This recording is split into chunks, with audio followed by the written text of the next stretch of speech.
आज अपन पढ़ेंगे calculation of depreciation. क्या पढ़ेंगे? Calculation of depreciation. अपन ने पढ़ा कल कि इससे पहले कि डेप्रिसिएशन क्यों निकाला जाता है, डेप्रिसिएशन क्यों नोट किया जाता है, डेप्रिसिएशन के बेनिफिट्स क्या क्या है, ठीक है, और डेप्रिसिएशन में क्या जर्नल एंट्रीज होती है, डेप्रिसिएशन की क्या मेथड्स होती है, ये सारी चीज़ें अपन ने पढ़ी।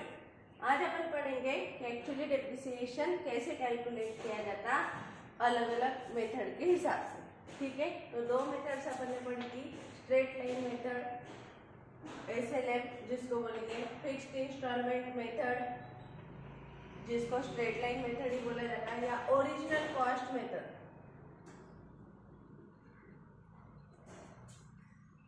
ओरिजिनल कॉस्ट मेथड, ठीक है।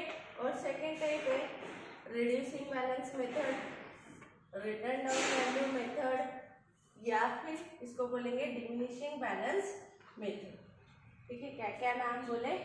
स्ट्रेट लाइन मेथड, और मतलब इसको ही फिक्स्ड इंस्टॉलमेंट मेथड, इसको ही ओरिजिनल कॉस्ट मेथड बोला जाता है। रिड्यूसिंग बैलेंस मेथड उसी को रिटर्न डाउन वैल्यू मेथड, और उसी को डिमिनिशिंग बैलेंस मेथड ऐसा बोला जाता है। तो आज अपन पढ़ेंगे कैलकुलेशन ऑफ डेप्रिसिएशन,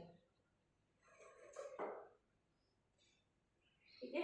तो सबसे पहले अपन स्ट्रेट लाइन मेथड में डेप्रिसिएशन कैसे कैलकुलेट किया जाता है वो पढ़ेंगे, ठीक है। तो डेप्रिसिएशन स्ट्रेट लाइन मेथड में कैलकुलेट करने के लिए एक तो अपने को परसेंटेज गिवन होते हैं, percentage of depreciation on given percentage of depreciation, और अपने को कॉस्ट ऑफ एसेट दी रहती, कॉस्ट ऑफ एसेट्स दी रहती, एस्टिमेटेड लाइफ दी रहती, एस्टिमेटेड लाइफ ऑफ एसेट दी रहती, और स्क्रैप वैल्यू दी रहती, स्क्रैप वैल्यू दी रहती। ये तीनों चीजों पे से अपन ने फॉर्मूला है डेप्रिसिएशन का, depreciation equals to cost of asset minus scrap value upon life of asset, ठीक है। ये करके अपन क्या निकाल सकते हैं? डेप्रिसिएशन। तो एक तो तुमको एग्जाम्पल में क्या दिए होंगे? रेट ऑफ डेप्रिसिएशन या परसेंटेज ऑफ डेप्रिसिएशन, ठीक है। या तो क्या दी होगी? ये डिटेल दी होगी जिससे तुम डेप्रिसिएशन की अमाउंट को कैलकुलेट कर सकते हैं, ठीक है। जैसे कि for example mister X purchase, mister X purchase a plant and machinery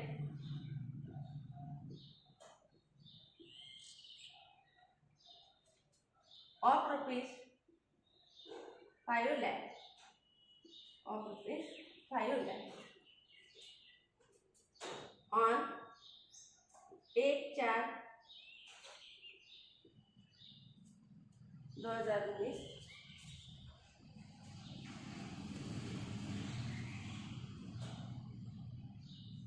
Mr. X wants to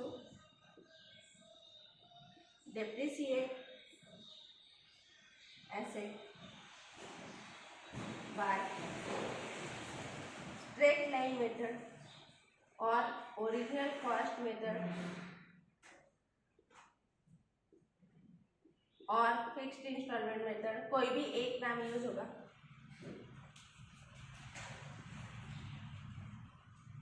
eight 10% पर एनम, ठीक है। मिस्टर एक्स ने 5 लाख की प्लांट एंड मशीनरी खरीदी 1/4/2019 को। मिस्टर एक्स को डेप्रिसिएशन डालना है अपनी एसेट पे, या फिर एसेट लिखो या फिर लिखो plant and machinery. Straight line method, original cost method या फिक्स्ड इंस्टॉलमेंट मेथड से एट 10% पर। तो अपन क्या करेंगे? अपने को amount of depreciation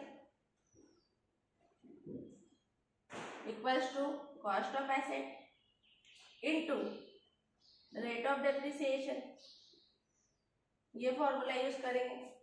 cost of asset 5 lakh दिए, यहाँ पे इंस्टॉलेशन चार्जेस नहीं दिए तो अपन ऐड करेंगे क्या जबरदस्ती? नहीं। 10% को लिखते 10/100, 0 गया 0 गया 0 गया 0 गया। ठीक है, तो पूरे साल का डेप्रिसिएशन कितना आया? 50,000। कितना आया डेप्रिसिएशन? 50,000 रुपये। फिर ऐसा क्वेश्चन आ सकता है मैम यहाँ पे पूरे साल का क्यों लिया?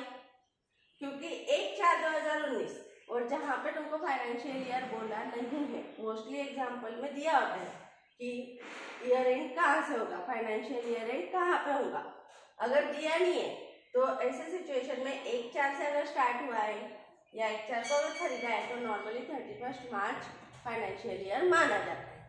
ठीक है, इसलिए अपन जहाँ भी अपने को कुछ भी बोला नहीं है वहाँ पे अपन 31 मार्च को ही फाइनेंशियल ईयर काउंट करेंगे। इसलिए 1/4/19 को अगर अपन ने एसेट परचेस किए तो अपन अब ये डेप्रिसिएशन कौन से डेट पे डाल रहे हैं? Every year on 31 March, every year and on 31 मार्च। फिर इसका ईयर एंड कब होगा? 31 मार्च 2020 को। ठीक है, तो तब डेप्रिसिएशन ऑन एसेट कितना जाएगा या प्लांट एंड मशीनरी कितना जाएगा? 50,000। ठीक है, समझ में आया? इसको पूरा ही कर दो क्या? है ना?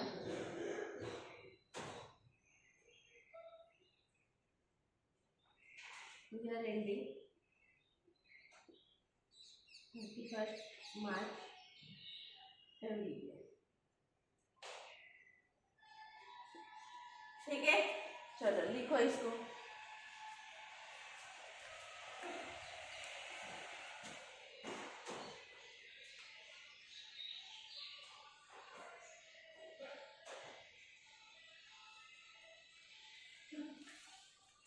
चलो फिर अब देखो सेकेंड एग्जाम्पल, ये फर्स्ट था, सेकेंड को Mister X purchase a plant and machinery ₹5 lakh. यहाँ पे कर दो machinery ₹5 lakh on 1/10/2019। Mister X wants to depreciate asset by SLM original cost fixed instalment method at 10% पर annum. Year ending 31 March, year ending 31 March every year. ठीक है, फिर अब क्या करेंगे? डेप्रिसिएशन का formula cost of asset into rate of depreciation. ठीक है, कॉस्ट ऑफ एसेट कितनी है? 5 lakh. Rate of depreciation 10%, depreciation आ गया 50,000। लेकिन अब मैंने एसेट कब खरीदी? 1/10 को। ईयर एंड कब हो रहा है? नेक्स्ट, मतलब आने वाले 31 मार्च को। मतलब फिर मैंने एसेट कितने दिन यूज किए? अक्टूबर 1 तारीख है, देखो अक्टूबर, नवंबर, दिसंबर, जनवरी, फरवरी और मार्च। ठीक है, तो टाइम लाइन अगर अपन निकाले तो फिर 1/10/19 से लेके 31 मार्च 20 तक, 1 अक्टूबर, नवंबर, दिसंबर, जनवरी, फरवरी और मार्च। ठीक है, तो ये 50,000 तो कितना डेप्रिसिएशन है? पर एनम का डेप्रिसिएशन है। तो अपने को इसको क्या करना पड़ेगा? For 6 months, for 6 months 50,000 divide by 2 कर देंगे। ठीक है, तो आ जाएगा 25,000।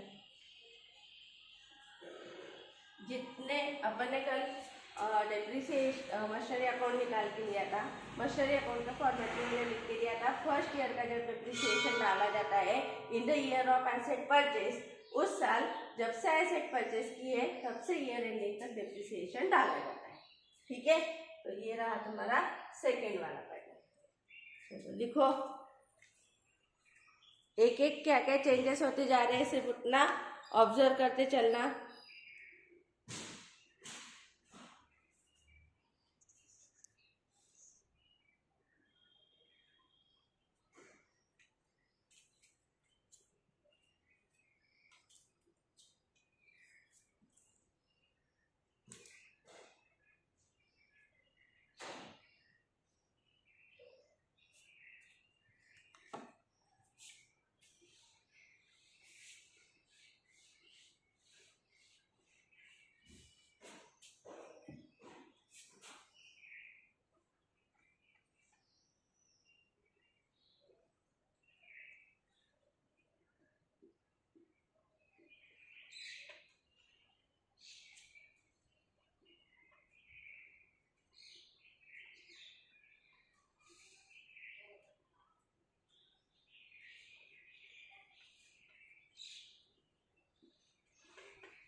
चलो हो गया ये।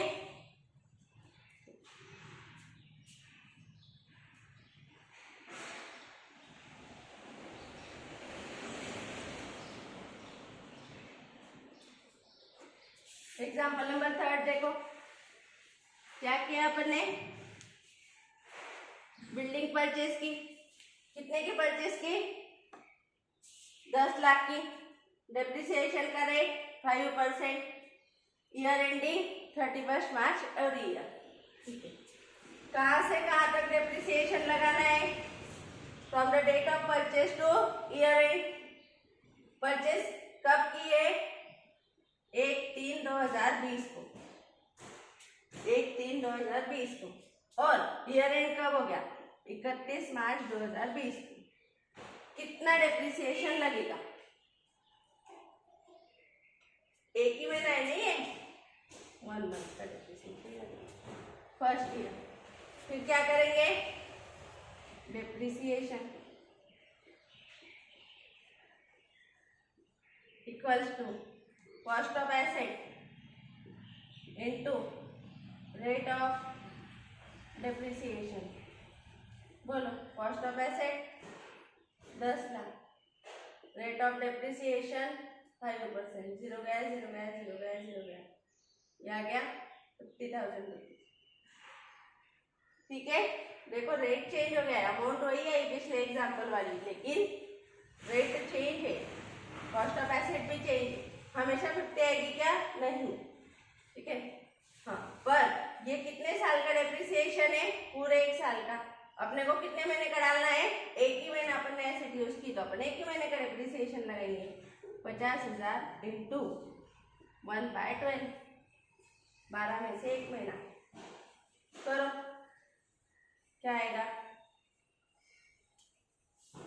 50,000 अगर 12 महीने के लिए, तो 1 महीने के लिए कितना? इसको डिवाइड बाय 12 करो,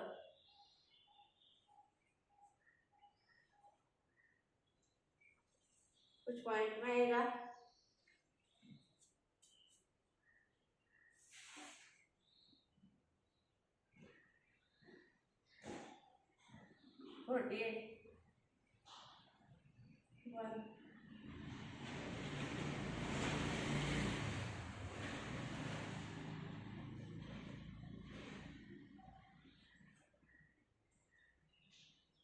बचे 8,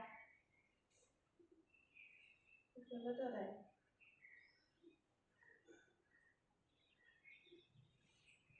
24, 36, 48, बचे 2, 12, बचे 8।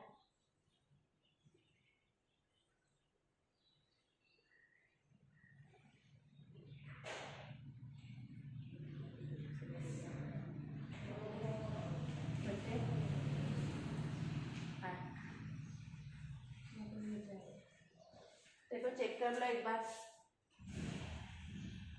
4166 रुपये एक महीने का डिप्रिसिएशन आएगा।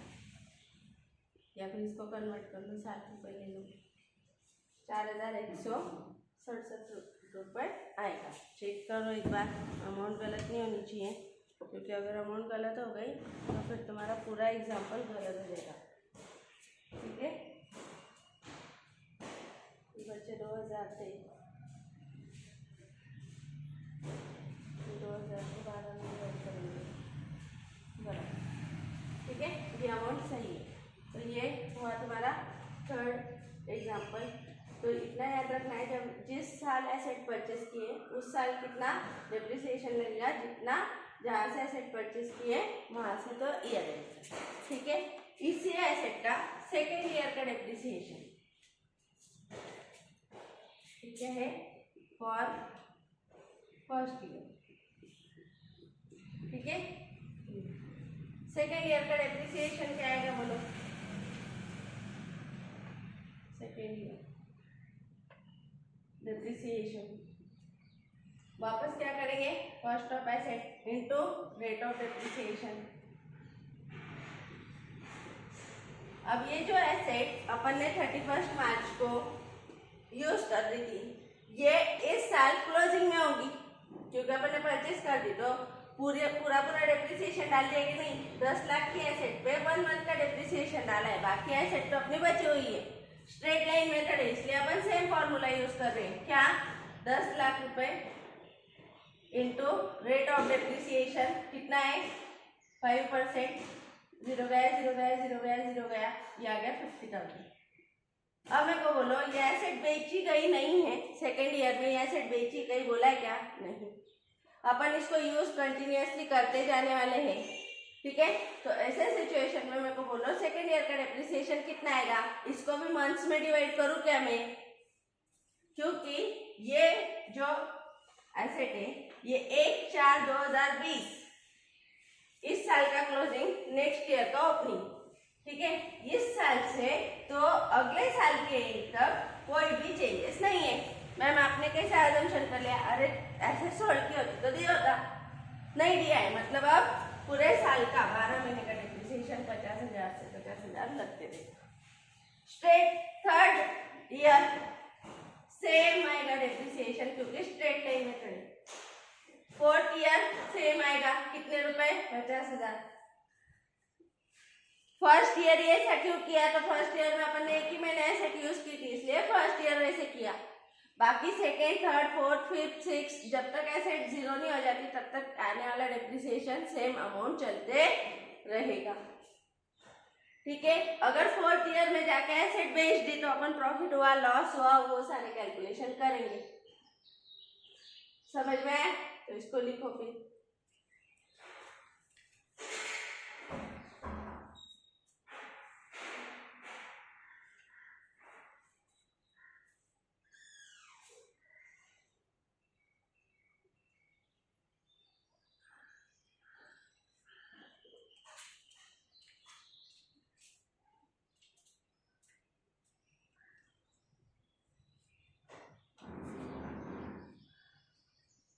ठीक है, अब देखो, अब तुमको रेट ऑफ डिप्रिसिएशन गिवन नहीं है, रेट ऑफ डिप्रिसिएशन नहीं गिवन है।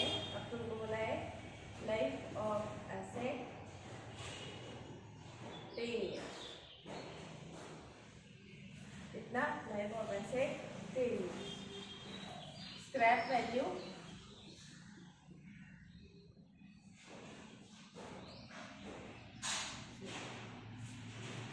स्क्रैप वैल्यू क्या है, 0, और लाइफ ऑफ एसेट क्या है, 10 ईयर्स। अब डिप्रिसिएशन का रेट दिया नहीं है ना, डिप्रिसिएशन का रेट तुमको गिवन नहीं है, फिर क्या करोगे।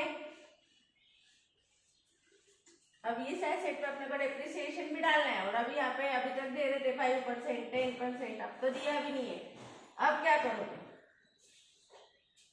तो ऐसी सिचुएशन में यहाँ पे अमाउंट ऑफ डिप्रिसिएशन कैलकुलेट करेंगे, उसके बाद रेट ऑफ डिप्रिसिएशन कैलकुलेट करेंगे, उसके बाद अपन कैलकुलेशन करेंगे। ठीक है, फिर depreciation, amount of depreciation calculate करने का फॉर्मूला क्या था, cost of asset minus scrap value upon life. ठीक है, cost of asset 10 lakh, scrap value 0 upon life 10 years. बोलो कितना आया? Depreciation 1 lakh rupees, 1 lakh rupees each. ठीक है, फिर अपन यहाँ से ये भी कैलकुलेट कर सकते हैं rate of depreciation, rate of depreciation कैसे? Depreciation upon cost of asset. तो डेप्रिसिएशन कितना है? 1 lakh rupees divide by cost of asset 10 lakh rupees, ये आ गया 10%। ठीक है, निकाला, नहीं भी निकाला तो भी ऑप्शनल था। कैसे? तो देखो, फिर अब मेरे को क्या करना है? फर्स्ट ईयर एंड मतलब ऑन 31 मार्च 2020 डेप्रिसिएशन लेना है। तो मैंने एसेट कब परचेज की? 1/3/2020 को, और ईयर कब क्लोज हो गया? 31/3/2020 को। 1 मंथ का डेप्रिसिएशन मेरे को लेना है, 1 मंथ का डेप्रिसिएशन मेरे को लेना है। चलो क्या आएगा फिर डेप्रिसिएशन? ये भी पॉइंट पे आएगा शायद आंसर। ठीक है, तो देख लेते हैं 1 मंथ का डेप्रिसिएशन कितना आएगा? डेप्रिसिएशन की अमाउंट कितनी है? 1 लाख रुपीज। कितने दिनों के लिए? 12 महीने के लिए। ठीक है ना, तो डेप्रिसिएशन कितना आ रहा है? देखो 12 महीने के लिए 1 लाख रुपए, तो 1 महीने के लिए कितने? करो, बचे 4, बचे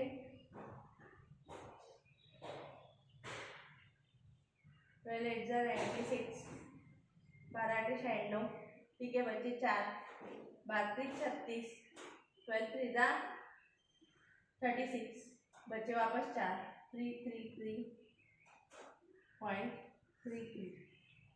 ठीक है, इतना क्या आएगा? Amount of depreciation for 1 month in the year of asset purchase. ठीक है, सेकेंड ईयर में क्या होगा? सेकेंड ईयर से स्ट्रेट लाइन मेथड है, ये भी स्ट्रेट लाइन है पर एक ही महीना एसेट की है इसलिए एक ही महीने का डेप्रिसिएशन डाला। सेकेंड ईयर में क्या होगा? सीधा सीधा डेप्रिसिएशन आएगा, cost of asset into rate of depreciation, या फिर अपन ने डायरेक्ट अमाउंट ऑफ डेप्रिसिएशन डाल दी। तो 1 लाख, थर्ड ईयर भी 1 लाख, फोर्थ ईयर भी 1 लाख, ऐसे कंसिस्टेंटली चलता जाएगा जब तक एसेट सोल्ड नहीं हो जाती या पूरी यूज नहीं हो जाती, उसकी वैल्यू 0 नहीं हो जाती, तब तक ऐसे ही ये चलते रहेगा। ठीक है, देखो फिर ये सेकेंड टाइप है, मतलब ये सेकेंड तरीका है जैसे अपन डेप्रिसिएशन निकाल सकते हो। 90% स्टूडेंट्स को अगर एग्जाम्पल में ऐसी डिटेल दे दी जाए और उनको बोला जाए कि डेप्रिसिएशन निकालो तो बच्चों को याद ही नहीं रहता, क्योंकि बच्चों को अभी अपन जब प्रैक्टिस करेंगे तो rate of depreciation mostly example में गिवन होता है और कहीं तो भी एक जगह ये डिटेल के साथ दे देते हैं और बोलते हैं डेप्रिसिएशन निकालो, तो बच्चे ये फॉर्मूला और ये तरीका ही भूल जाते हैं कि डेप्रिसिएशन कैसे आना है। ठीक है,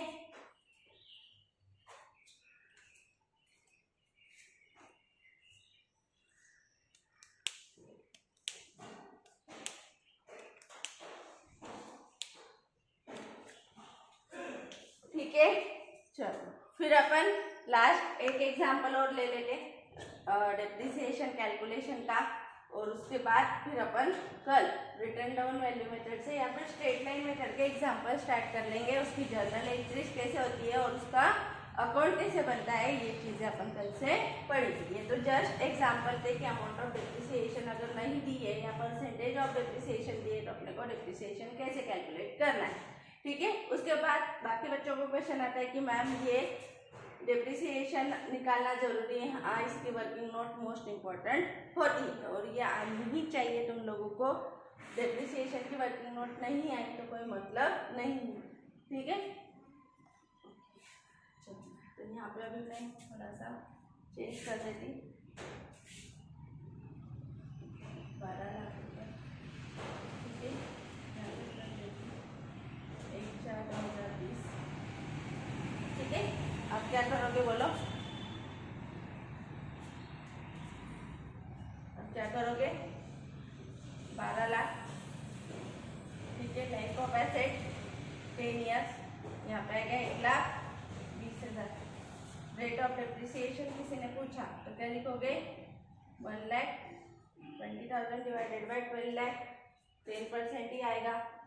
लेकिन यहाँ पे टाइम लाइन अब चेंज हो जाएगी, 1/4/2020 से 31/3/2021। मैडम ये कहाँ से लिया, ये दिया है कि हर साल का ईयर एंड कब होता है, अपने को डेप्रिसिएशन हर साल के ईयर एंड में डालना है और ईयर एंड 31 मार्च लेना है, ठीक है। उसके बाद ये देखो कितना आया, 1,20,000 डिवाइडेड बाय 12 इंटू 12, ठीक है, क्योंकि पूरे साल का डेप्रिसिएशन डालना है। तो अमाउंट आ जाएगी वापस 1,20,000, क्योंकि ये और ये कैंसिल हो जाएगा। ये हर साल डेप्रिसिएशन कितना आता जाएगा, 120, 120, 120। क्या हुआ, ये डेट और इनका डिफरेंस समझना।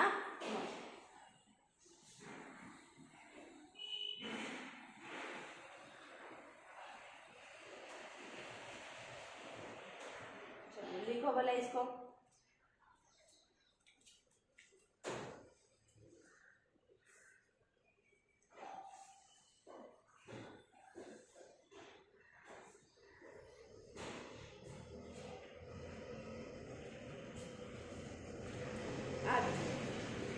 अगर मैं, ये फिफ्थ आएगा शायद एग्जाम्पल, अगर मैं इसको 1/7/2020 कर दूँ, ठीक है, तो फर्स्ट ईयर में डेप्रिसिएशन 31/3/2021 को डेप्रिसिएशन कितना आएगा। तो देखो यहाँ से ये अमाउंट तो सेम आएगी, क्योंकि मैंने वैल्यू में कोई चेंज नहीं किया। यहाँ पे क्या होगा, मैंने एसेट कब परचेज की, 1/7/2020 परचेज, और ईयर एंड कब हुआ, 31/3/2021। मतलब मैंने ये एसेट कितने महीने यूज की, जुलाई, अगस्त, सितंबर, अक्टूबर, नवंबर, दिसंबर, जनवरी, फरवरी, मार्च, 9 महीने, ठीक है। तो 1,20,000 ये पर एनम डेप्रिसिएशन था 12 महीने के लिए, तो 9 महीने के लिए कितना करो, ये अमाउंट आएगी 90,000। क्या आएगी, 90,000, ठीक है, कितने 90,000। सेकेंड ईयर को लेकिन 120, थर्ड ईयर को 120, फोर्थ ईयर को 120।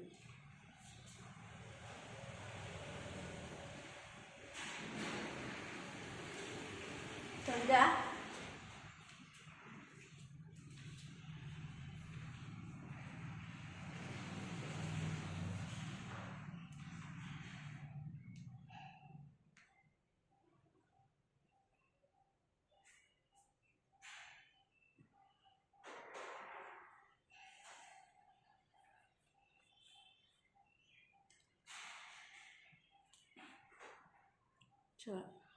आज के लिए इतना बहुत है, ये लिख के रखना सब कुछ। कल इसका एक छोटा सा पैटर्न है जहाँ पे स्क्रैप वैल्यू दी होगी, वो एक कैलकुलेशन, और फिर स्ट्रेट लाइन मेथड्स के डेप्रिसिएशन के एग्जांपल्स अपन स्टार्ट करेंगे, ठीक है। चलो मिलते, बाय बाय। ये सब ने लिखना है अच्छे से।